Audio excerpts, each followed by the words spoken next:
روز قیامت کی قسم کھاتا ہوں اور نفس لوامہ کی قسم کھاتا ہوں کہ سب لوگ اٹھا کر کھڑے کیے جائیں گے۔ کیا انسان یہ خیال کرتا ہے کہ ہم اس کی بکھری ہوئی ہڈیاں اکٹھی نہیں کریں گے؟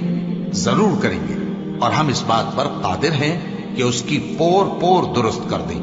مگر انسان چاہتا ہے کہ آئندہ بھی خود سری کرتا چلا جائے، پوچھتا ہے کہ قیامت کا دن کب ہوگا۔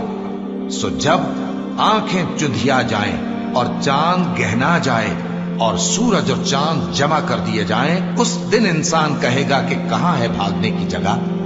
کہیں نہیں، کوئی جائے پناہ نہیں۔ اس روز تمہارے پروردگار ہی کے پاس تمہیں جا ٹھہرنا ہے۔ اس دن انسان کو جو عمل اس نے آگے بھیجے اور جو پیچھے چھوڑے ہوں گے سب بتا دیے جائیں گے۔ بلکہ انسان آپ اپنا گواہ ہے، اگرچہ عذر و معذرت کرتا رہے۔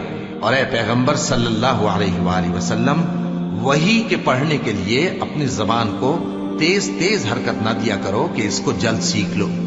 اس کا جمع کرنا اور پڑھانا ہمارے ذمے ہے۔ سو جب ہم اسے پڑھا کریں تو تم اس کو سنا کرو اور پھر اسی طرح پڑھا کرو۔ پھر اس کے معانی کا بیان بھی ہمارے ذمے ہے۔ مگر لوگو، تم دنیا کو دوست رکھتے ہو اور آخرت کو چھوڑے دیتے ہو۔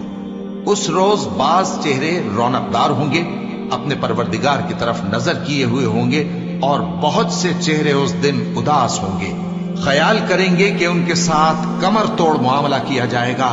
ہاں، جب جان گلے تک پہنچ جائے اور لوگ کہنے لگیں اس وقت کون جھاڑ پھونک کرنے والا ہے، اور اس جاں بلب نے سمجھا کہ اب جدائی کا وقت ہے اور پنڈلی سے پنڈلی لپٹ جائے، اس دن تجھ کو اپنے پروردگار کی طرف کھینچے چلے چلنا ہے۔ پھر ایسے مغرور نے نہ تو پیغمبر صلی اللہ علیہ وآلہ وسلم کو سچا جانا اور نہ نماز پڑھی، لیکن جھٹلایا اور منہ پھیر لیا، پھر اپنے گھر والوں کے پاس اکڑتا ہوا چل دیا۔ خرابی ہے تیری، خرابی پر خرابی ہے، پھر خرابی ہے تیری، خرابی پر خرابی ہے۔ کیا انسان یہ خیال کرتا ہے کہ اسے یوں ہی چھوڑ دیا جائے گا؟